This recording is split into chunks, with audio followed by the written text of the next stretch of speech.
Good evening, and welcome, and thank you for braving this wonderful weather out there. My name is Chase Rend. I'm the Executive Director here at the National Building Museum, and I'm delighted to be welcoming all of you for this evening's program. For some of you, this may be your first visit to the Building Museum. Many of you know that the Building Museum was created by an act of Congress in 1980 and housed in perpetuity in this amazing historic building. But we are not a part of the Smithsonian, and sadly, we don't have a direct access to the Treasury building, as a lot of people think we do. We are, in fact, a private nonprofit institution whose mission is to advance the quality of the built environment by educating the public about its impact on people's lives. Through our innovative family, youth, and outreach programs, through our important public programs like tonight, and in our exhibitions, the museum discusses issues related to architecture, engineering, landscape architecture, planning, and design. Chief among those issues is sustainability, and the museum is proud to provide a forum for dialogue on this critical issue. Tonight's program is the first in a new series titled Sustainable Communities. Over the next 9 months, this series will examine a variety of sustainability-themed topics, including our nation's transportation infrastructure, a senior population that is aging in place, how we clean and manage vital watersheds, the creation of healthy communities, and innovative energy-saving technologies. We are very grateful to United Technologies for making this series possible through their generous support, which since 2000 has exceeded over $500,000. Here to say a few words on behalf of UTC is Dave Menke, Vice President, Government and International Affairs. Dave?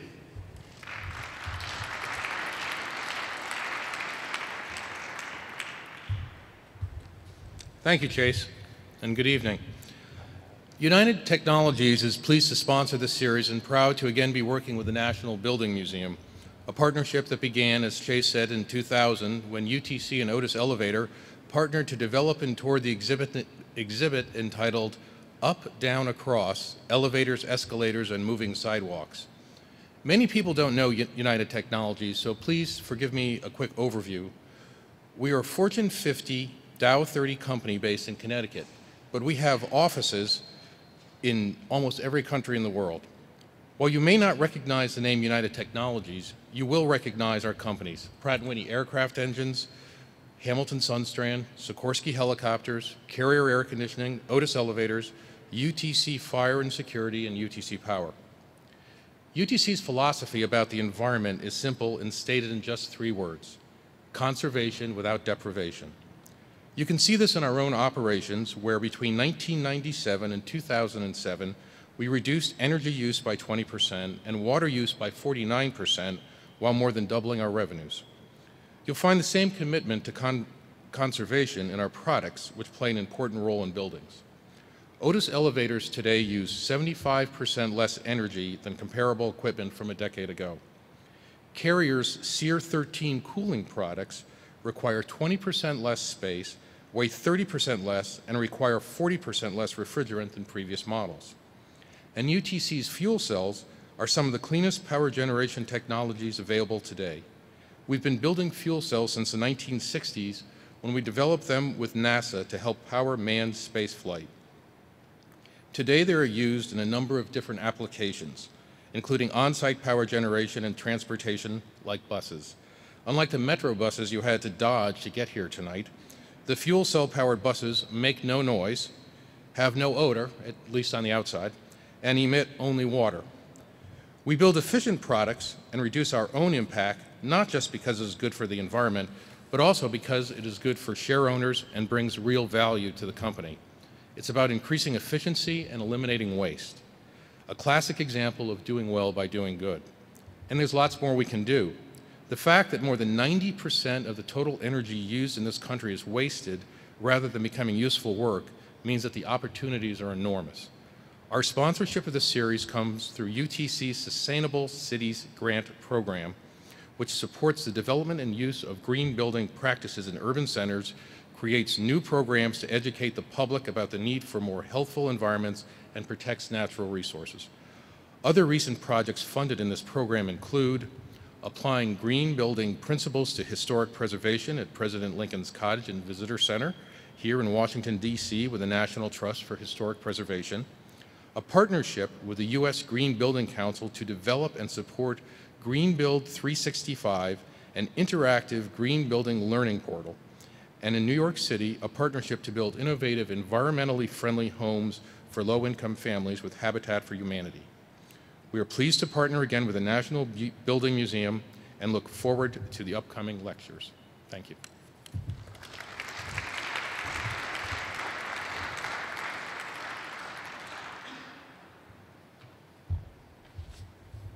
Thank you, Dave. The museum looks forward to this lecture series and our continuing partnership with UTC.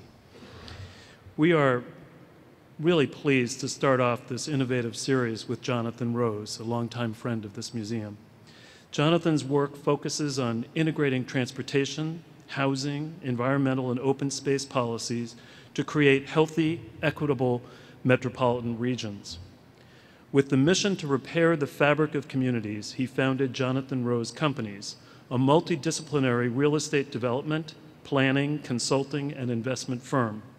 Since 1989, the company has served as a leading green urban solutions provider.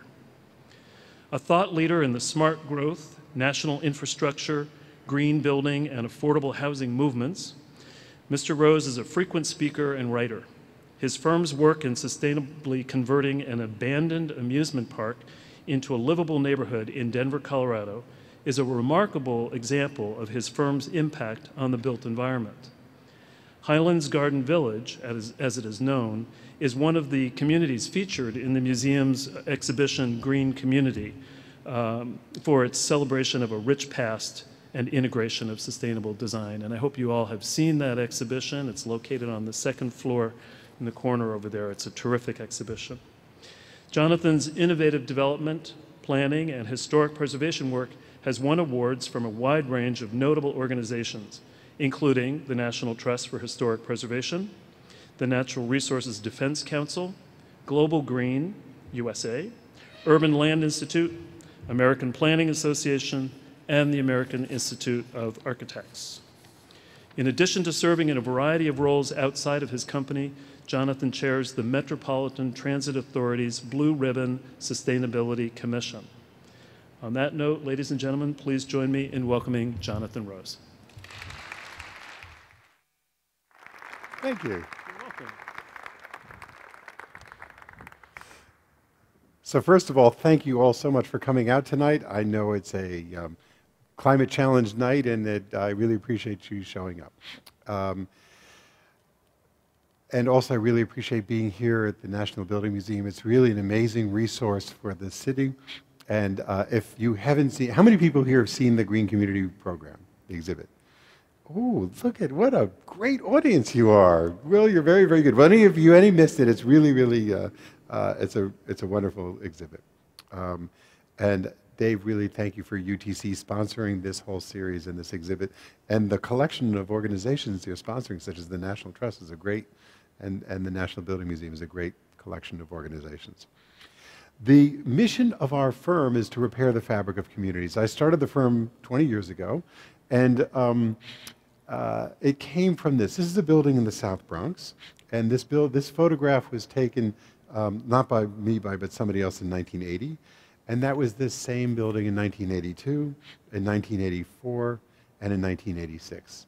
And we saw this all across inner city America. We saw that the hearts of our communities were really being hollowed out by a whole series of federal policies, economic policies, social issues, etc., which I won't go into. But the question that really arose for me is, how do we repair this fabric of community? How do we rebuild in a way that is environmentally, socially, and economically responsible? And the work I'm going to show you and some of the ideas I'm going to discuss all stem from that question. This is actually, I spent a lot of time, this is some film that I took in that area at that time. And there really, it was an area in extraordinary decline, like at Dresden. This is what was built on that site. And it was New York City partnership housing, single-family townhouses sold, brought home ownership, moderate income people back to the area. And it was a good solution, but it was not good enough. And the reason it was not good enough was because it was not dense enough. So we need some key principles that are going to run throughout my talk. And one is that I do not believe you can have truly green communities unless they are dense and transit served. And we'll get into reasons more why. At the same time, I actually was proposing a transit-oriented development project in Brooklyn at a site called Atlantic Center, at a site where there was an enormous confluence of subway lines and bus lines, and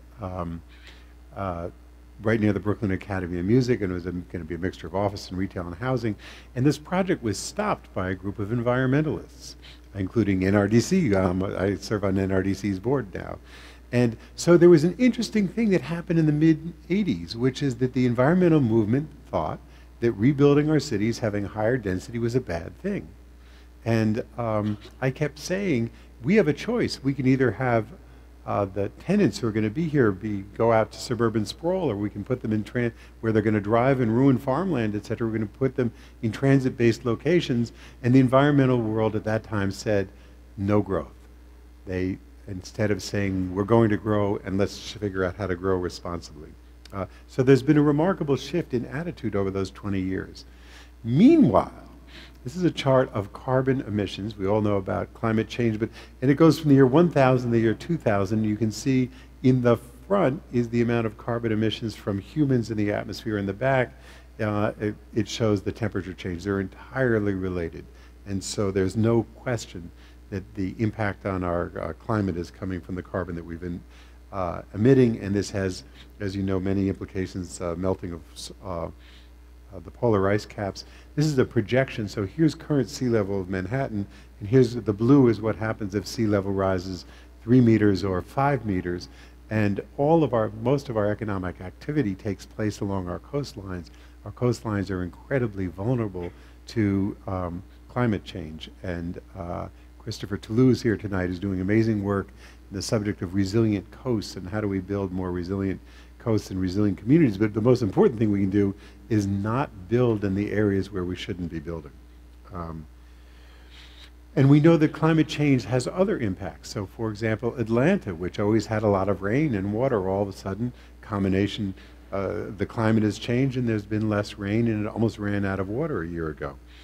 The climate change has a deep moral implication too, because the people who suffer from it the most are the poorest people in the world. And we're seeing most conflicts that are not being intentionally started by superpowers are wars that are really over precious resources, and these resources are in decline because of because the climate is changing, so there's less water, and then you have tribes or groups fighting over very little resource. And these are refugees in Ethiopia that come from the suffering of climate change. So I'm going to describe a couple of big trends that I think are inexorable and that influence the future of development, or that we have to take into account in development. So one is climate change.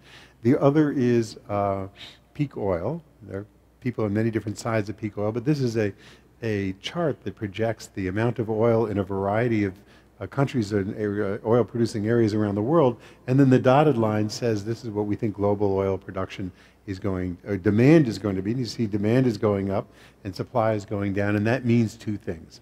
It means that despite the current drop in oil price, which I don't really understand, that the price of oil inexorably has to go up, and that the supply has to go down, and the disruption is more likely.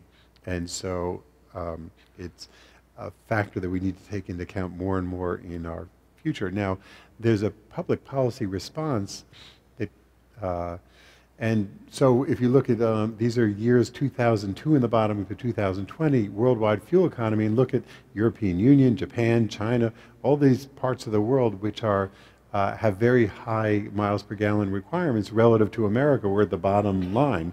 And so we've been really a miserable performer in terms of public policy with regard to coming up with responses to the future oil shortage, which I think is coming.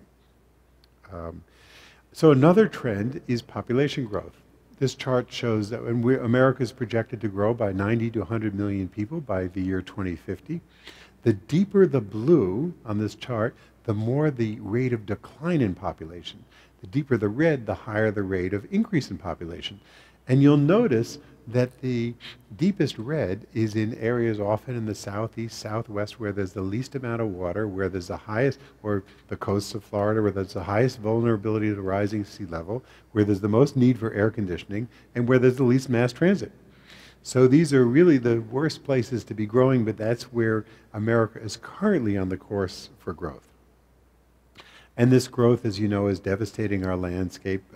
We're actually one of the undermining our precious soils, and we do need our farmlands for both their ecosystem services and for feeding us.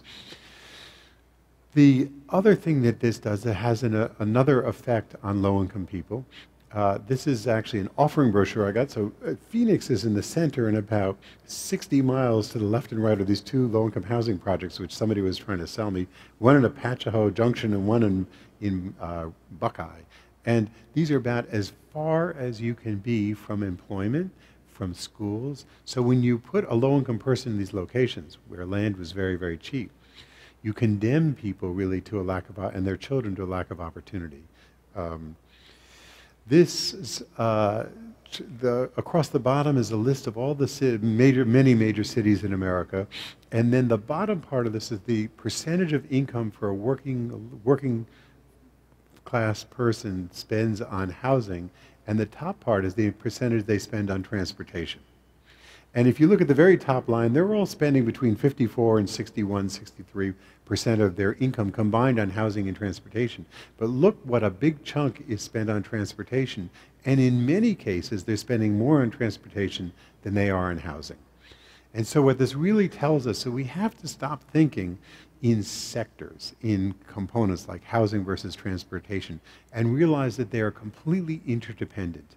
And that if you really want to deal with affordability and environmental responsibility, that we have to begin to think of them systemically.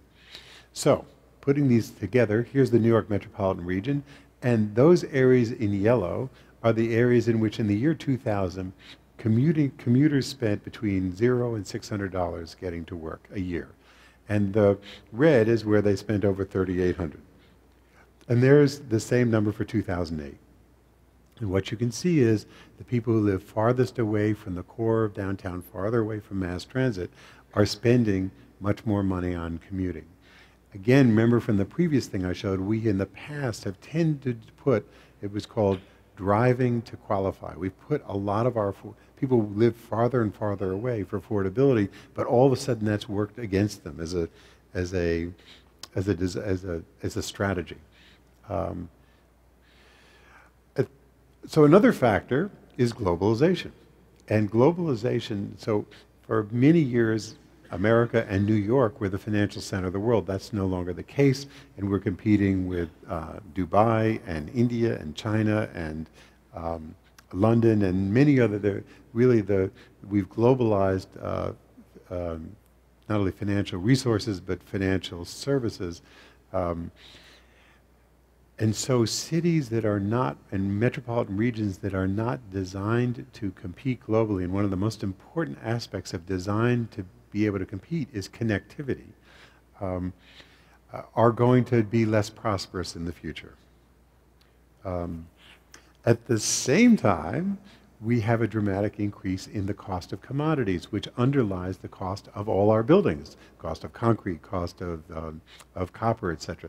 So this line shows from 2002 to 2008 how the CPI has been growing, but then the top line, this blue line that's going way off the chart, is the construction inputs index. That's the cost of the things that actually go into the cost of construction. Then meanwhile, amidst all this, we have our financial crisis. And this is a view of the bailout. But the key is that we're in a time of enormous financial dislocation. Interestingly, if you begin to look at settlement pattern, the foreclosure issue, which has been blamed on the Community Reinvestment Act, blamed. The Community Reinvestment Act encouraged banks to invest in inner city communities and downtowns. Actually, the higher the red, the higher the rate of foreclosure. This is the San Francisco Bay Area. So the further you get away from downtown and transits again, you see the more vulnerable the populations are, the more overfinanced they were, and the higher the rate of foreclosure. And in fact, if you look at the top 5 MSAs for foreclosure rate, you're seeing like Stockton, California, 1 in 25, and then you look at New York City, and it's essentially 1 in 430 or so. So almost 10 times more foreclosure in sprawl locations than in urban downtown locations. Another trend is, in this globalization, is that we used to trade in hard commodities. So on the left happens to be the first building I redeveloped, an old loft building, and it's called the American Thread Company. Before that was the American Wool Exchange, and they actually had a wool market, and they exchanged as commodity. But now we have trading floors in which the commodities we're trading are not even financial instruments, but they're derivatives of financial instruments, and not only that, they're derivatives of derivatives. So we have created a whole financial system which is not based on the hard stuff of which our lives are made of. That's not entirely true, because at the same time we have built this financial structure on enormous consumerism, and it's becoming a global consumerism. So here we are right near that refugee camp where people can barely afford clean water, and we're selling them Coca-Cola. The peak of this consumerism was probably expressed. This is the incident at Christmas where Walmart's, this is a cell phone picture somebody took as they were opening the door of a Walmart and the crowds trampled somebody to death. We are at a time now, because of the financial crisis, I think, to really think the basis of our economy. And we have a choice, and that is, are we going to continue to grow as a consumer culture, or is it time to step back and become an investment culture? A culture that actually invests in its future, invests in infrastructure, invests in education, rather than simply propping up our economy on consumer products. Okay, how does this all tie into buildings and green communities? So interestingly, the built environment, so if you look at carbon dioxide emissions, 25% comes from industry, 32% from transportation, and 43% from buildings. Now, the building number is a little distorted because it's also the energy. When a building uses energy, the energy came from a power plant. But if you reduce the energy use at the building, you therefore reduce the energy production at the power plant. So if you think of the real estate industry as the buildings, and a building can't exist without getting to and from it, or the community industry as the buildings and the transportation getting to and from them, 75% of the carbon problem comes from buildings and transportation. And therefore, we're a critical element in the solution. This is two scientists at Princeton came up with something they call the wedge theory. And and what it really says is there's no way to solve the climate change problem with any one solution. It has to be a combination of solutions. And each wedge, so if you look, the top line is the growth in the gigatons of carbon projected from 2008 through 2050.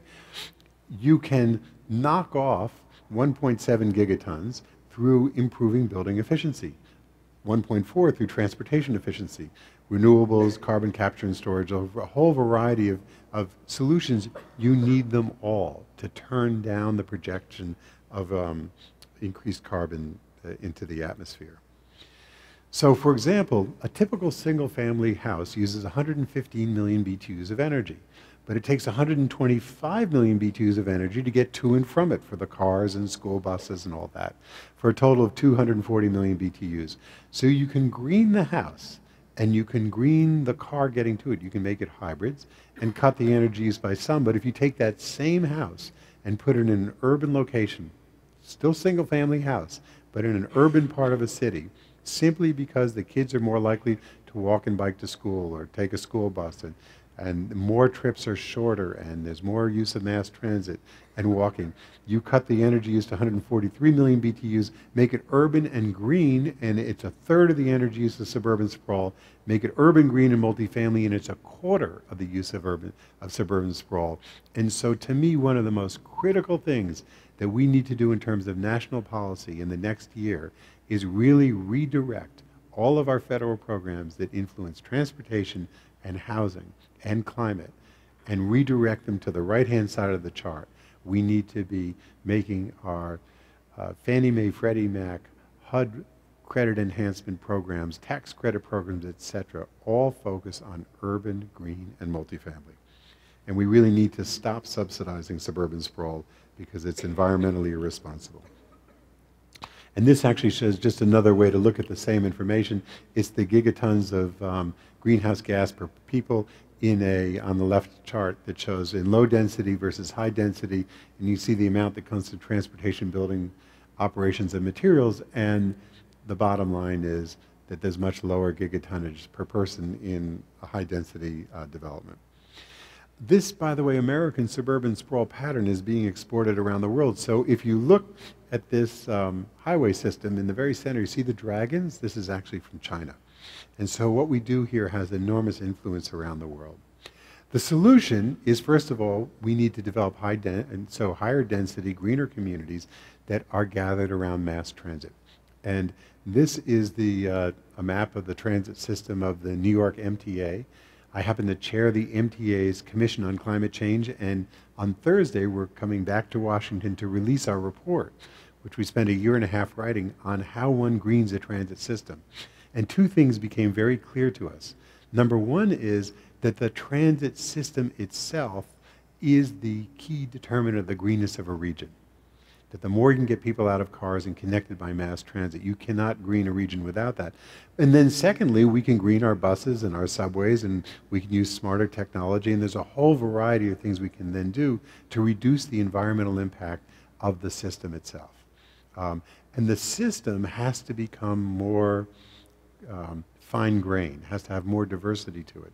So there's what's called the last mile problem. So you can have train stations all over the place, but then if they just lead to park and rides, then people are just going to be driving further. So they not only need to lead to transit-oriented development, they need to lead to minibuses and car sharing and bike and a bunch of things I'm going to show you. In Switzerland, there's this amazing transit system that literally goes everywhere to the tiniest village. And that's really something that I hope we can aspire to. The good news is that the consumer is with us. And so last year, there's a headline from USA Today last year, and it said drivers cut back for the first time in 26 years, and price of gas was only one of the reasons. And the other reasons were because it was really a better way to live, that people were choosing to, wanted to be in downtowns and in walkable communities on main streets. The problem is that our new transit funding, so we fund transit and light rail systems, et cetera, something called the New Starts program. And the New Starts program has a cost-benefit analysis formula that that encourages park and ride. So here's a BART system in which you get off at the BART in San Francisco and you get out of a big parking lot. And the funding formula for New Start says you get more points if you have park and rides, and you actually get negative points if you encourage walking, biking, or alternative modes. It's a really distorted system, and I look forward to a new administration changing it. Excuse me, this is in Katona, New York. This is where one of our offices is, and this is really what you want. That's a train station on the right, and you want the train to come right into the heart of a mixed-use village. We also need to integrate transit in another way. So here is the Stanford train station, and it's filled with light, and it's got monitors, and it works very, very well. And right next to it here is the Stanford bus station, and it is dark, and you don't know what's going on, and there's garbage out there, and it's really a two-class system. And the bus station is really designed for low-income workers of color, and the train station is designed for white-collar workers in the financial industry. And so they're physically linked, but they're not culturally linked. And so we really need to create this integrated system so that everybody wants to ride both of them is made to feel comfortable riding both of them. Speaking of riding, there are places in Holland where 40 or 50% of the transportation takes place by bike, even in the winter. This is in New Brunswick, New Jersey. All these people are actually riding their bike to the train to commute to work, and yet the system is not designed to accommodate that. So we need to design our transit system to interface with multi-modes and much more. This is in Paris. In Washington, you now have a new bike share program, right? So you know all about this. So it's a really great system. The other thing is that as we densify our cities, humans actually want to have contact with nature. There's something called biophilia. It's the human desire to be connected to nature. And we're only going to successfully densify our cities if at the same time we make them greener. So this is in the Paris subway. It's actually, we're right on the tracks where they bring nature and light right into the subway system. Another thing we need to do, we need to think more systemically. So this is a Paris subway train car that uses regenerative braking. So when you put on the brakes, like in a hybrid car, it actually is turning a generator. Now in America, we use regenerative braking and it helps run the lights and the air conditioning in a train. But in Paris, the braking actually goes into the system. So as one train is slowing down and braking, it's giving, so trains use their most energy when they start up. So it's the power of the braking of the car slowing down is feeding into the system of the car speeding up, and you can reduce the overall energy use in the system by 30%. By the way, you can get 10 to 20% more throughput through a transit system just by moving from analog systems, control systems, to digital control systems. There's all kinds of things we can do. We need smarter streets. So in America, transit policy for many decades now has come down to a fight over money. 20% goes to mass transit, 80% goes to highway. The two organizations don't really talk. They kind of collaborate on transit bills, but not really. And we need to completely break down that paradigm. So here's a street in Paris with a light rail in the center of it, and a park, by the way, in the center of it.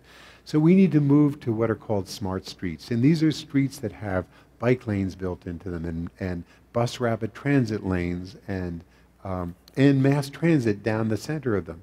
And when you begin to think of a smart system, actually a digitally managed smart transit system that's reaching much more diverse communities in a much broader way, it's not about highway money versus transit money, because the reality is the highway guys really, what they really want to do is they're road builders, concrete manufacturers, and asphalt manufacturers who want work. And there's just as much work for them building this stuff as there is old roads. So it's not about the 80-20 formula. It's about, are we going to build the last infrastructure of the 20th century? Or are we going to build the first infrastructure of the 21st century? And that's really the choice between us. And what we should really be saying is, it's not an 80-20 split. It's 100% of our transit dollars should be spent on building greener communities. Now, communities have within them a value system that's embedded. Everything that we do speaks of something. This happens to be the town square of the city of New Haven. And there were always in New England town squares 4 buildings. First of all, the square was called a commons, which stood for community or the commons. And around it, the 4 buildings were often the church, which represented spirituality, the school, or library, which represented education, the courthouse, which represented justice, and the town hall, which represented governance. And those were the key values of those communities. And so when you went to the town square, you were infused with those values. Modern communities today, what we really find most often in our town centers is retail. And I fully recognize the value of retail. We own retail and build it, but retail in most cases reflects consumerism and materialism. And those are the core values of our communities.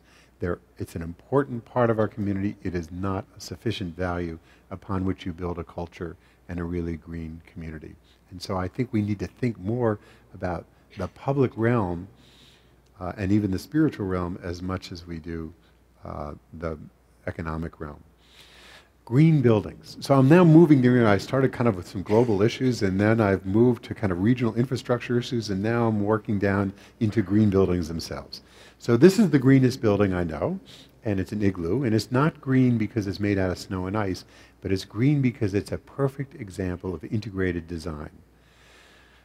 The snow is just thick enough so that it acts as insulation and captures the heat of the earth, and so that it's a temperature of about 40 degrees inside an igloo, even when it's negative 40 outside. And what that means is Eskimos eat blubber, and it means the blubber is it's a cold enough temperature to refrigerate the blubber, but not so cold that it's frozen so you can eat it. So it's actually a really sophisticated system. The skin of the building is the building's architecture, it's its structure, it's mechanical engineering in effect. And actually, because it's round in the back, there's a whole social cultural system within it too. So as I'm going to talk to you in a little bit about how we green buildings, we always do what I call the Eskimo principle, which is to get the skin right. If you get the skin right, everything else follows. McKinsey did this chart, and it looks at the cost of saving, reducing carbon. And everything below the cost, the line is actually not a cost, it's a savings. Everything above the line is a cost. So if you look at the far left, it says building insulation, and then fuel efficiency in commercial vehicles, then lighting systems, air conditioning, and heating, water heating.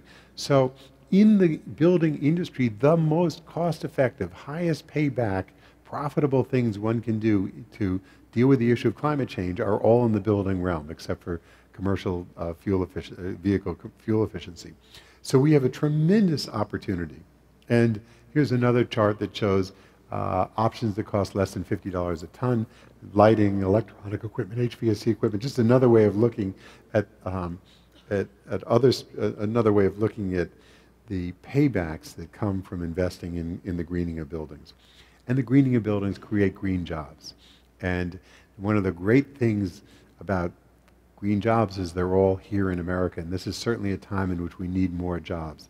And so if we were in this stimulus bill and other programs that we do this year, to really invest. So America has 135 million buildings, and we can reduce the energy cost in use in every one of them by about 30%.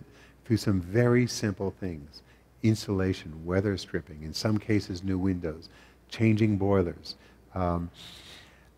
things that will create local jobs that are tremendous opportunities for job training, and all have economic paybacks. They all are therefore should be totally financeable, and have social paybacks, and reduce and improve the environment. They don't solve the environmental issue, but if we could knock 30% off of our energy consumption of our buildings, we wouldn't have to build any more coal-fired power plants. And we could be well on our way towards moving to a much greener economy. So our firm attacks all these issues from 4 points of view. We serve as planners, we serve as owners' representatives, we do development for ourselves, and we started the country's first green real estate investment fund. So on the planning side, we work very big scale and small scale. So for example, we wrote the green building guidelines for the rebuilding of southern Louisiana post-Katrina, and we used a very historical approach.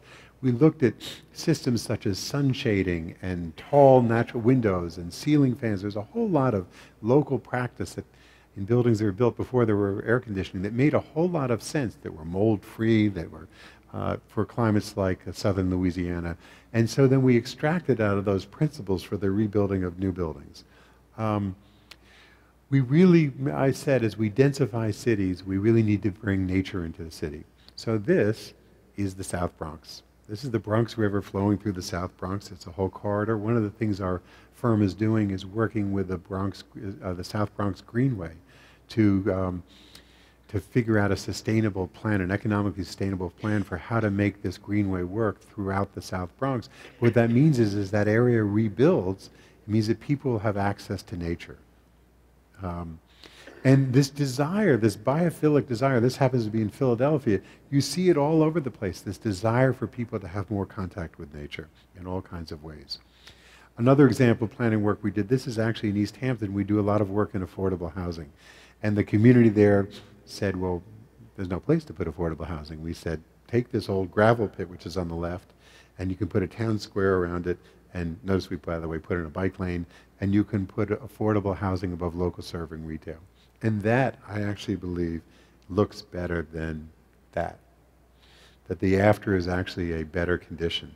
The reason why the after being a better condition is that one of the reasons why Americans turned so much against development, why NIMBYism grew, is the fault of developers. That we actually built a lot of junk in the 60s, 70s, and 80s. And communities, in many cases, were right to oppose it. In some cases, I don't think they were, but in many cases, they were. And the only way communities are going to accept development is if the development is appropriate for that community. So that's our planning work. We also do project management work. And our goal as project managers is to avoid this. So we spend a tremendous amount of time, we focus on helping museums, schools, libraries, performing arts centers, the whole social, cultural, educational, social service centers, infrastructure of cities. We don't think cities can thrive without this social, cultural, educational infrastructure. So we help build charter schools. By the way, help with the financing, the design, the construction, the oversight, university buildings, as I said, libraries, etc. A lot of theaters. We built Rose Hall at Jazz at Lincoln Center. An example of our work, the Winrock Foundation came to us, and now I'm going to begin to show you how we apply some of these principles to specific buildings, and said, this is a building we want to build in Little Rock, Arkansas. Can you make it green? And we said that building typology is simply ungreenable. So we're going to invent a new building for you. So first of all, it rains a lot in Little Rock, so we did a gull wing roof that collects rain. We do a lot of computer modeling, and we use the computer modeling to do sun shadow studies to design the angle of the roof so that it let in sun in the winter for heating but kept the sun out in the summer. And actually, we energy model every building we design, and we find that has tremendous benefits in really allowing you to do very simple things that have very positive benefits for the buildings. And that was what was built. And it was built for the same budget as that. And we think that's a much better building. By the way, it's using water source, like cooling from this pond that collects the rainwater. And here we are on the inside. So what's happened is, if you look, so first of all, you can see these little white boxes on the floor. There's an underfloor heating and cooling system, so every desk has its own air and can set its own air temperature. It's an open office modular system. But what you see, what's amazing, what you don't see in the ceiling, you don't see ducts because it's an underfloor air system. You don't see sprinklers. You don't see fluorescent lights. You don't see hung ceiling. So we took all the money that in an office building is usually in the ceiling, and we put it in the floor. And we got a much more beautiful space, a much more self-tempering building. It's a LEED Gold building at the same cost. And by the way, there's a lot of systems. So for example, material systems. So for example, it's a foam core prefab roof. It's a metal panel with insulating foam in it. So it just shows up as one thing, more cost effective to install. The only sheetrock in this building is around the bathrooms and the fire stairs. By the way, this is an old monastery that we renovated into a retreat center. We really believe that communities need spiritual centers as well, that is an important part of the social, cultural infrastructure. So as I mentioned earlier, much affordable housing has very often been put in the most faraway places. So in trailer parks out in the middle of nowhere, in which, by the way, these trailers are typically very poorly insulated. People are spending a huge amount of money to heat and cool them, and then a lot on their cars to get to and from them. So that's a particularly Western American problem. This is a solution that we built in Aspen, Colorado. It's affordable housing for the workers in this, probably one of the most expensive cities in America. The ski slopes are in the background, so this is right in the very heart of the downtown. The idea of affordable housing, when we proposed this is almost 15 years ago, was opposed. Remember I said earlier, developers are often opposed because they propose things that are inappropriate, and once the design became public, the opposition went away because it's a building that's attractive enough that fits with the design. So how many units per acre do you guys think this is? I hear 40. Got any other numbers? Okay, so 40 is a very good guess. This is 88 units the acre. And you'd never know it, and the key is So the way we're going to solve the density issue, so density, again, is essential for reducing transportation costs. It's the way we get people off of consuming farmland, is you have to have great design of density. If you have ugly density, then people aren't going to want it. And this is the inside, a south-facing courtyard. And here we are, it's a super insulated skin, large windows on the south side. So we're beginning to see that igloo principle in action. Here's another example. This is affordable housing, low-income housing, tax credit housing in a renovation in Irvington, New York, a suburb just north of New York City, obviously right next to the rail line. We very often put community facilities in the ground floor. This has a public library in the ground floor and then low-income housing above.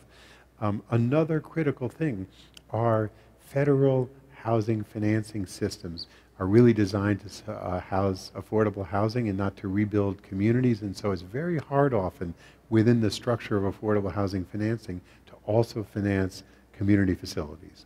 And I think we need to work on the way housing finance is structured to support more of community facilities too. A historic renovation, libraries I mentioned on the ground floor, and that combination of, in fact, again, the community was opposed to the idea of affordable housing.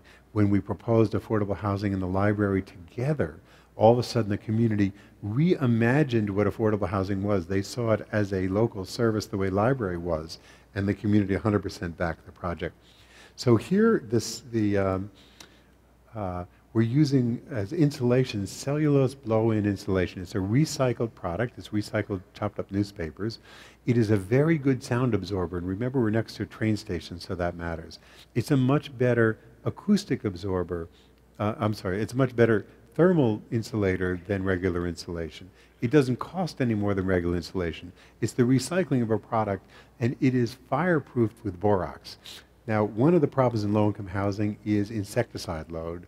And that pregnant women who live in low-income housing's children tend to have lower birth weight and lower intelligence because of the high amount of the insecticide toxicity in their blood.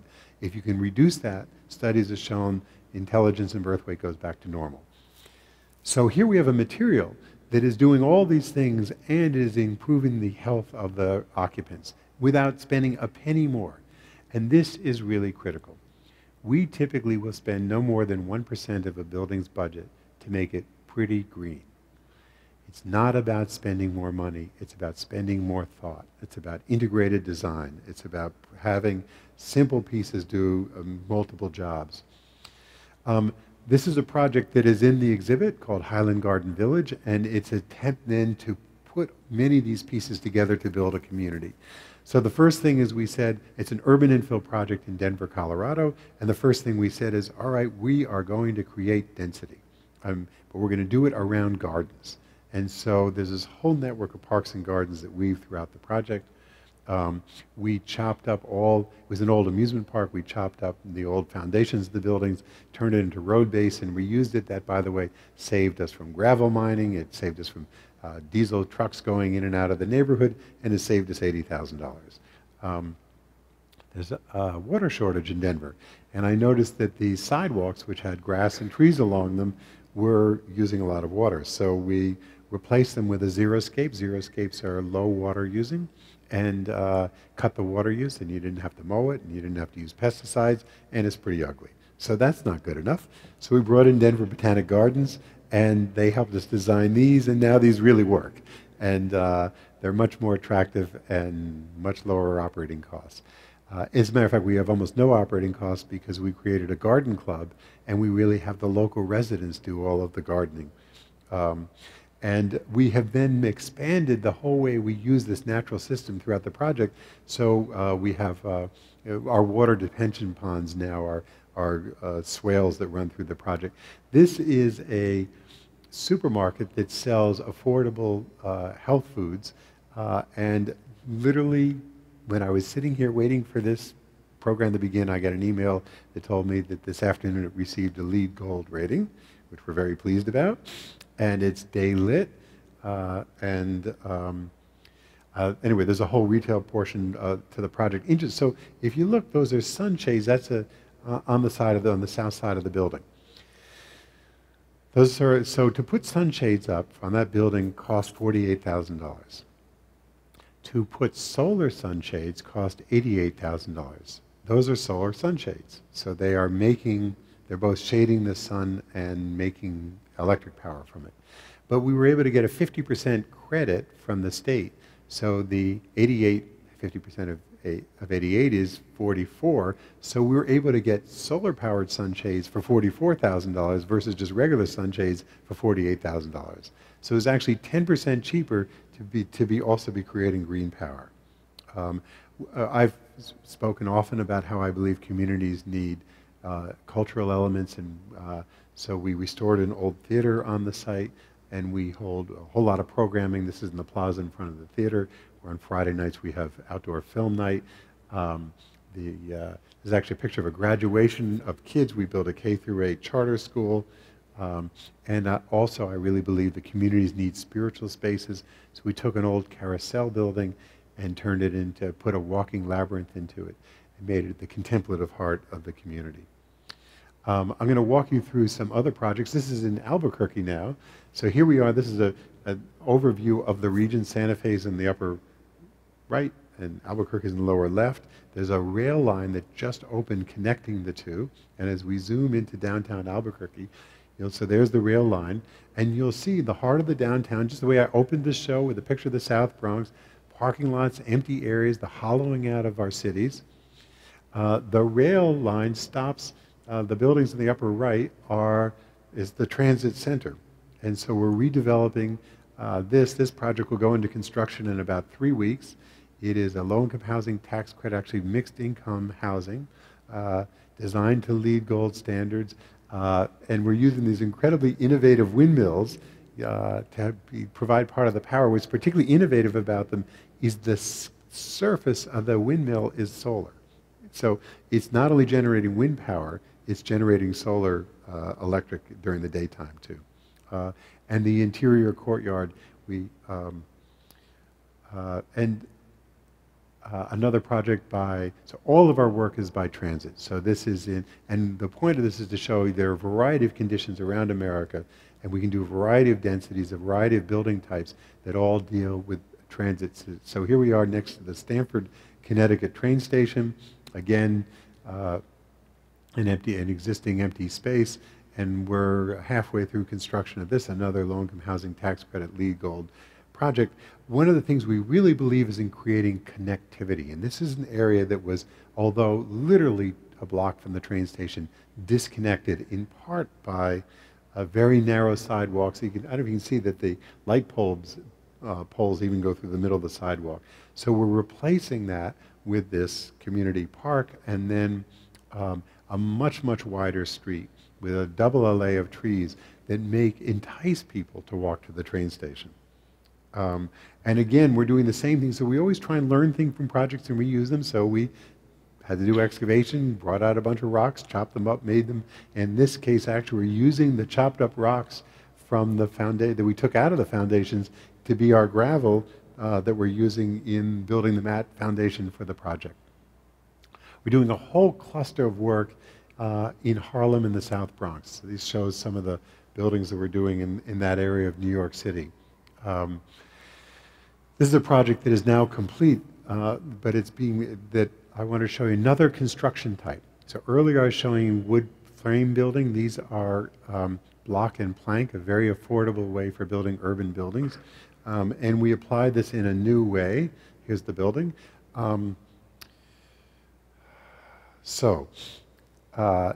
Concrete plank, actually I'll explain that in a minute. Okay, so remember I said we want to bring a lot of nature back into our project, so green roof, green gardens in the back, contemplative areas. There's actually a youth construction trade academy in the building to train young people to get into construction trades. We actually hired some of those kids and used them in the construction of the building. Those rocks are actually we have a classroom, and then we have outdoor classrooms for the academy. Green roof, sun shading. So here, I'll do it this way. So here, there's the plank. And you can see the plank has these round holes in it. It's used to make it lighter weight. So what we're doing is over all the windows, we have something called a trickle vent. So even in the winter, fresh air is coming in through the trickle vent. It goes to the back of the apartment. And normally in apartments, the stale air is exhausted by kitchen and bath vents. In this case, the kitchen and bath vents go up into the plank, through those holes, and back outside. So we can completely seal the apartments so they're quieter, so cigarette smoke can't get from one to another, so rodents and stuff can't get from one to another. And they each have their own complete fresh air and continuous cycle. And as the warm air is going through the plank, it warms the plank and the plank re-radiates it, so you have a passive heat recycling process all in one. And this is cheaper than building by normal construction because we save the cost of all the ducts going through the building. And we save the cost of the roof fans. And so it's less expensive, it's greener, and it's healthier. Another thing we did in this building is we put the boiler, a gas-fired boiler, on the roof. Boilers are typically in a basement because people used to shovel coal and you want to shovel it down. There's no reason to do that anymore. When you put a boiler on the roof, number one, it runs 3% more efficiently because it doesn't have to heat the fuel gases to go through the flue. Number two, you save the cost of the flue, about $10,000 a floor, 9-story building, $90,000. And number three, it has lower operating costs, and you pick up that extra space, so we can actually give the apartment where the flue is going to be a walk-in closet. Total win-win-win. So that's really what we're trying to do in green design.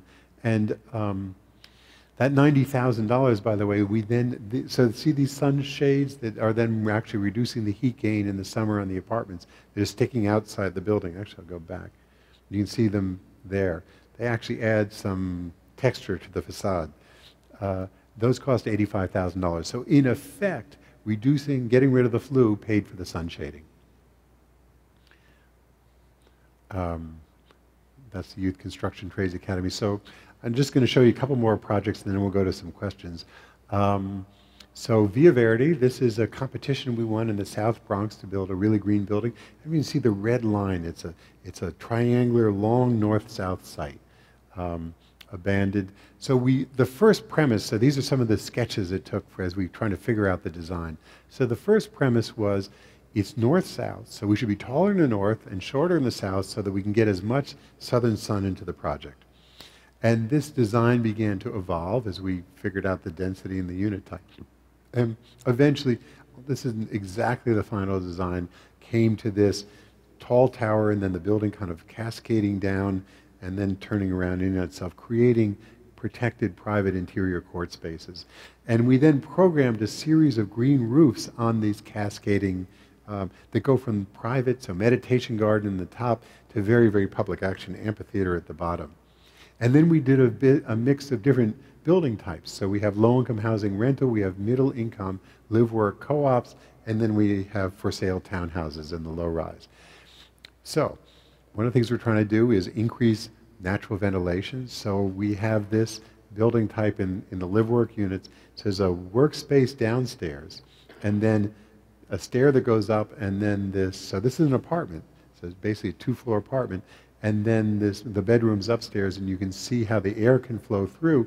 This also allows us to have a corridor on every other floor, and that means that we're increasing our net to gross ratio. Those are the gardens, and so here we are. This is what the building, which will go into construction in June of this year, is looking like. Here we are in the community garden section. This is looking at it from above, from the highest level garden. And you can see there's a ball field at the end of the project. That's actually not ours, that's an existing ball field.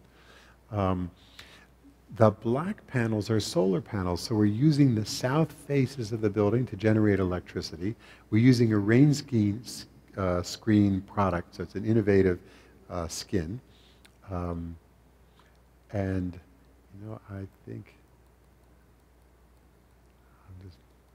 I think I'm going to end with that and take some questions. So, thank you.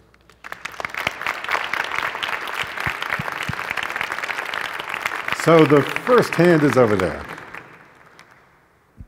Thank you. First, it was an excellent presentation. Really, two questions back to the transit issue. You touched on the last mile problem, and I wonder if you could elaborate on that. We're going through that here in Washington in the Tysons area, et cetera. So also connected to that, the cultural problem with people using buses versus trains, and elaborate a little bit on that as well, and how those two sort of fit together and complicate the situation. So the last mile issue is that we are doing better as a nation building, and particularly in this area, expanding the metro system, et cetera. But transit is only going to be remember, what this is really about is giving people choice. So I want to make it very clear, I have a car. It's not about getting rid of cars. It's about giving people choice, and particularly older people, being in cars is usually not so good. Teenagers, any of you are driving your kids around, it'd be a whole lot better if they could get everywhere they needed to know. So it's really about mobility, choice, and affordability. And that means multimodal. And we just need to, we need to be designing our road system, our transportation infrastructure system, to accommodate multiple choices.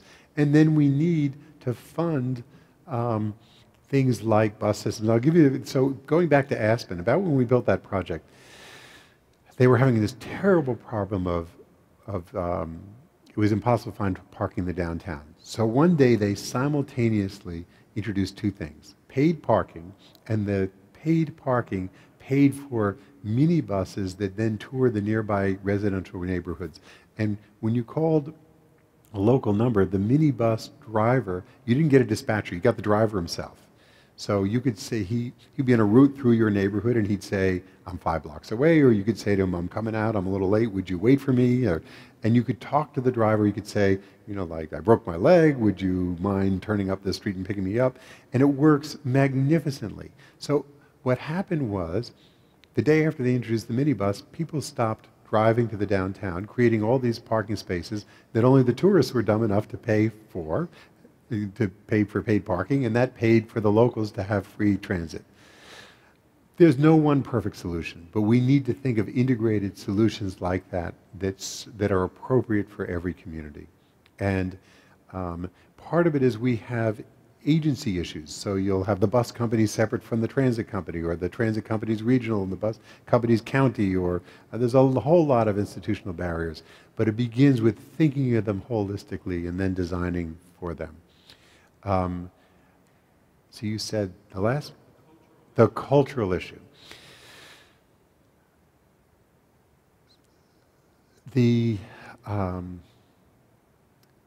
So I showed you the bus station in Stanford. So I have a friend who took that picture for me, who rides the bus all the time. He is white, and he lives in a very nice suburban neighborhood, and he gets out and he walks from his home 3 minutes to a main street, and he gets on a bus to the downtown to get to a train to go to New York City. And he says, not only is he the only white person on the bus, he's the only person from his neighborhood on the bus, and his neighbors laugh at him. And this is bizarre, because it goes right to where he wants to go, when he wants to go, saves him the cost of a car, it has all kinds of benefits. And so we're going to need to think of but when it gets there, it gets to this crappy bus station.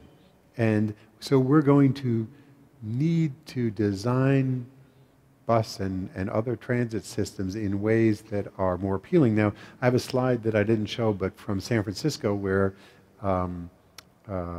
Cisco is funding a program called Connected Urban Communities.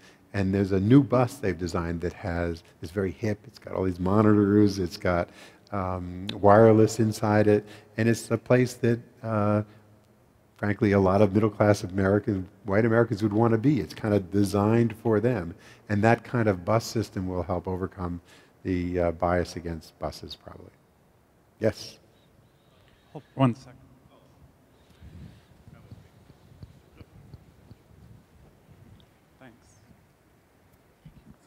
I don't know if this is quite on target, but it seems there are a number of sort of environmental rethinks that need to be done. Do you have any opinion on things like rail for trails or other things that may have been removing infrastructure that might have a use later? It's a really good question, because Rail for Trail has been a very successful program. So one of the things we're trying to, so the MTA, we've set a goal that we want to serve 70% of not only existing development, but of all new development in the region with transit. So if you don't have the again, as I said, transit is a choice, but if you're not served by it, you can't even make that choice. And to do that, so there's something called Metcalfe's law. Metcalfe's law is a telecommunications law that says, a theory that says that the more connected a system there is, the more viable, the more robust, healthy the system is. I mean, think of it, if you had a cell phone and another person had a cell phone, you're the only two people in the world with cell phones, it's not as useful as if everybody has a cell phone. And every time another subscriber gets added, the system gets richer. And when the cell phone system can connect to the landline system, it even gets richer. Connectivity makes a big difference. So, typically, so what we need to do is not only have a robust system of train lines, we need to figure out ways to make more and more cross connections. A lot of communities, they only go north-south, and you need east-west. Well, 100 years ago, we had train lines everywhere and light rail everywhere, and there are a lot of these old abandoned systems, and converting them rails to trails is good. It encourages biking and walking, but we could be doing better. If we could get the appropriate width, you could have walking, biking, and light rail, which is, for example, what they're planning in the Atlanta Beltline.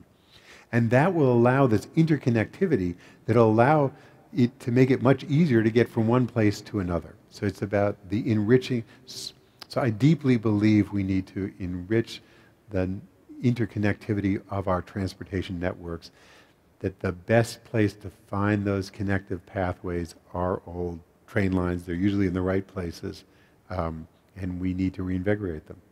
Yes?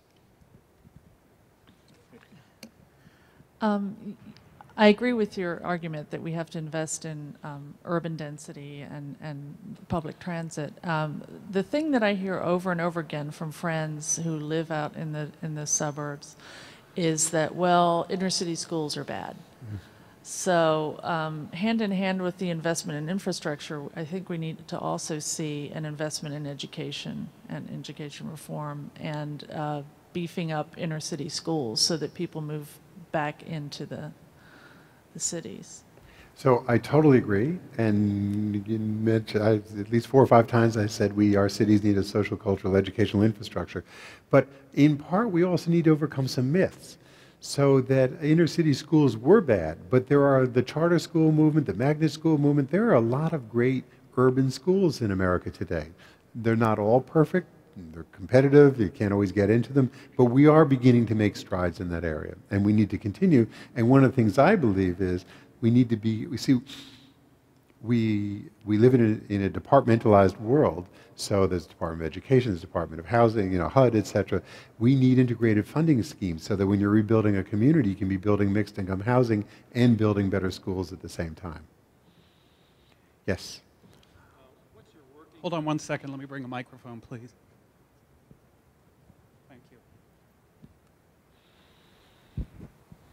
What is your working definition of being effectively served by transit? To have enough transit when you want it that'll take you where you want to go.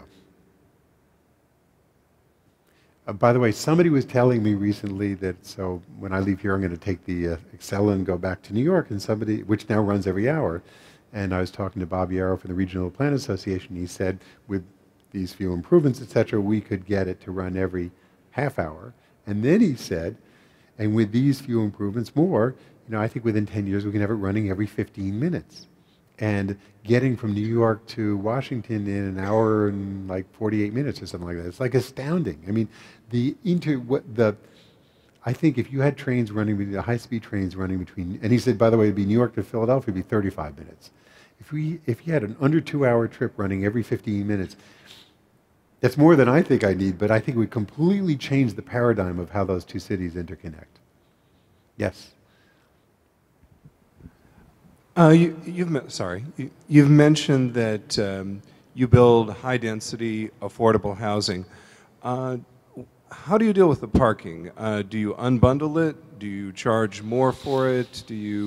What if the zoning requires you to provide more than you think you really need? So the question is, how do we deal with parking? And fortunately, we tend to build in places where the zoning does not require us to build more than we need. So, I have have many views about parking. One is that, so in a really transit-rich city like New York, we build as little as possible, and some is required. Actually, we try and get around zoning variance. We try and get variances to build almost none in New York. It's not needed. The other thing is there's a real quandary for low-income people, and that is they can't afford to pay for parking. On the other hand, in many communities, there is not enough transit and parking, and a car is absolutely necessary for access to jobs. And there is a growing environmental movement that says, take out the parking in affordable housing, and I'm the only voice that I know of that's against that, because I really believe the low-income people need mobility. And they need every chance to get to education, job training, their kids, and sometimes that means a car. And that having a car is an essential part of American mobility, economic mobility too. And so we really try and provide for, particularly in low-income housing, to make sure there's enough parking for, there's not too much, but there's enough. Now the problem is paying for it. And that's tough because most affordable housing programs barely have enough money to pay for the housing, much less the parking that goes with it.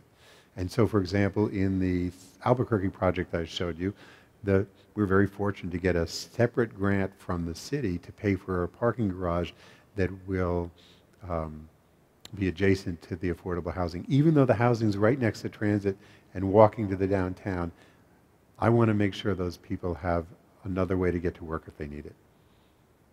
Let's take a few more questions. Okay, go ahead. Oh, sorry. Yep. Who was it? Thank you. Jonathan, how dependent is your vision of development on public funding? The converse question is this market viable? In other words, are we going to be able to develop this way without a whole lot of government infusion? Okay, so my vision of development is completely dependent upon public funding. There is only one way to build affordable housing in America. The cost of construction and the incomes is too high, the incomes are too low. One can only build with public funding. And so our goal is not only to be very good at putting together public funding, but we think these are strategies that use it most responsibly by improving the environment, by getting more value out of infrastructure. Not everything we do uses, so I'm going to show you an example of something else though. So we also created the country's first green real estate investment fund. And we are buying existing buildings and greening them and owning them. And that has it can have some projects have public funding, but that works entirely without public funding. So this is a building that we bought in downtown Seattle.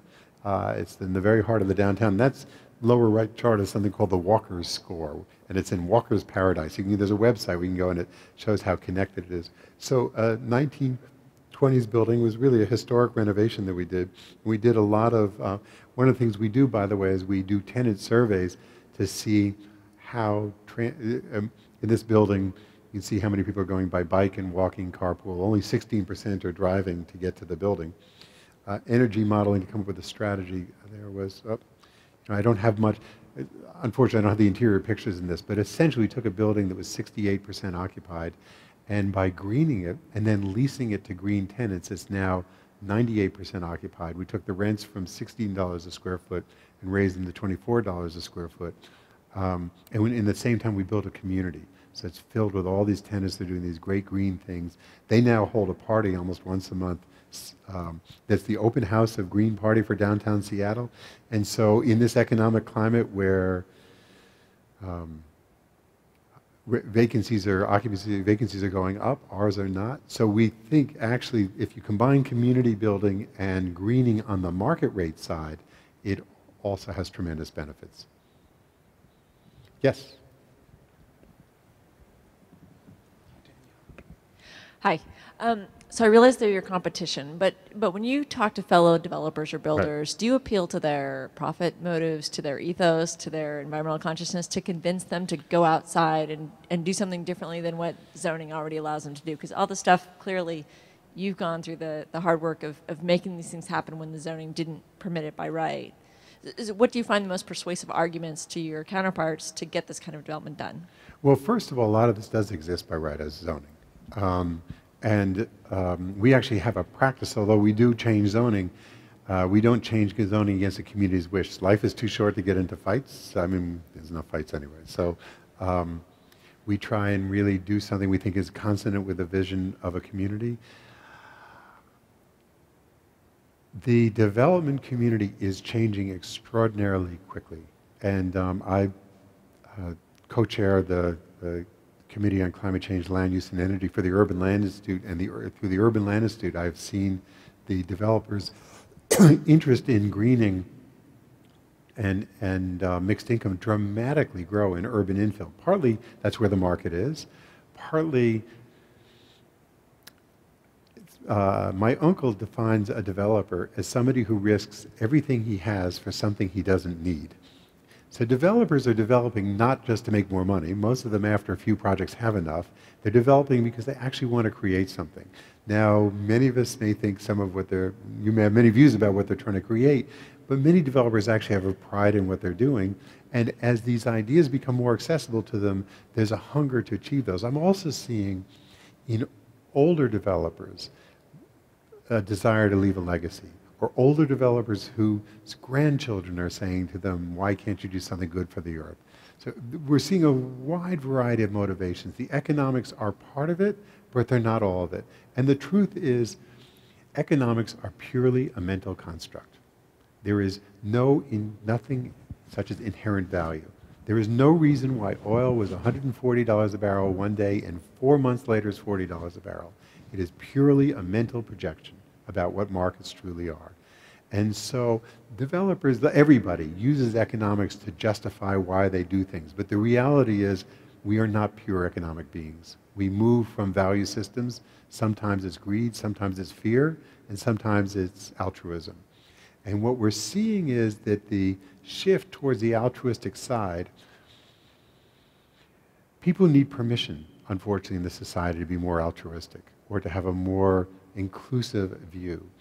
And one of my great hopes of the Obama administration is that we will set a new value tone in America in which we'll still, by the way, I have to pay all my mortgages, I have to pay my taxes, I have the projects all have to perform economically or they're not going to get built and they're not going to get financed.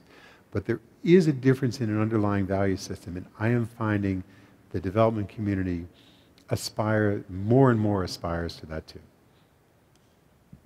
So I'm sure there are other questions, but we've run out of time for this evening. For those of you who didn't get a chance to ask your question, we're happy to say that tonight we've been videotaping the program, and it will be posted on our website by next Tuesday, we're hoping. At that time, you're welcome to visit the website and then submit a question to Mr. Rose, who has agreed to answer a number of them over the course of the next month. So let's thank Jonathan Rose for being here tonight, and thank you all for coming.